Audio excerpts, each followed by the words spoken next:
Kung wala pong pagbububo ng dugo, eh wala pong kapatawaran ng mga kasalanan. Sa pa po, awit pa po tayo ng isang awitin sa page 82.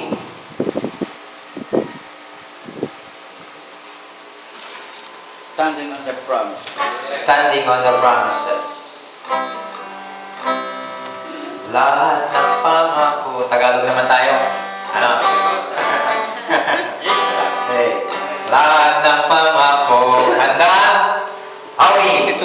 Lahat ng pangako ng Diyos na Ama. Tibay ko sa pananampalataya. Ang buhay na laging sa pangako'y naasa.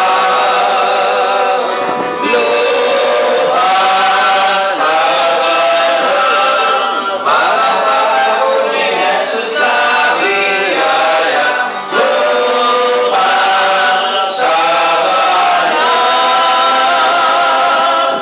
ako sa iban ay tiwala. Number 2. Ang pangako niya sa taong tapat, sa kabutihan ng Diyos nakagana. Tiwala akong lagi at panatag, natataguin ko ang galak.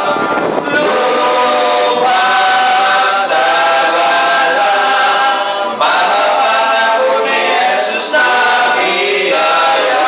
Lumas sa galang, ako sa iban ay tiwala. Okay, last. Lahat ng pangako ng Diyos ay tapat, tanaw at lakas ng buhay ko amin. Siya sa dalit ay katulong natin, napasabay balisin. Lumas sa galang, mga pangako ni Jesus na biyaya. Lumas sa galang, ako sa iban niya ay tiwala. Amen. Amen. Ganun po talaga ka-inspired yung yung hymnal. Amen. Kasi ang mga awiting ito ay dumaan sa matinding karanasan. Amen?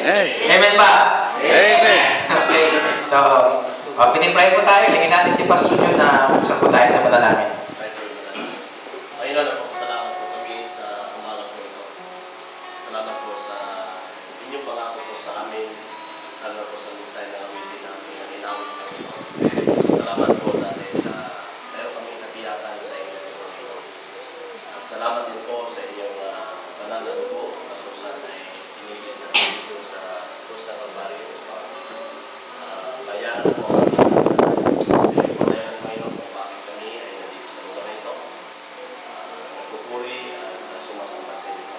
Salamat po Diyos sa umaga ito dahil kami ay hinahon nyo sa lugar ito. Amen. Sa presensya ng mga pastors na magaling sa kanilang lugar na dinala dito na safety.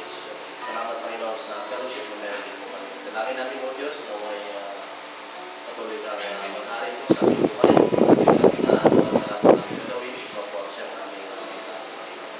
Lugar na dalangin po namin aming kapatiran kasama ng mga gagawa na wala po rito o kaya nasa Mindanao po sila. Ito namin ang ingat at aming komunitas. Ito kami ay sama-sama magsamba po sa inyo sa umaga po ito at magpag-fellowship sa bawat isa. Salamat po kayo sa fellowship na meron kami. Dahil sa pamagitan po ito ay kami po ay magpapalakasan sa bawat isa. Dahil tunay po na minsan kami ay meron pagsubok, panghihina, ngunit sa ganitong paraan Panginoon ay kami ay maigtay sa aming pag-ibig ay meron kaming lakas na muli ay gampanan ang gawain na ipinagtiwala dito sa amin. Lord God, patuloy kami kapalain sa dalangin sa panahon ng Jesus. Amen. Amen. So, punta po tayo sa ating testimony time.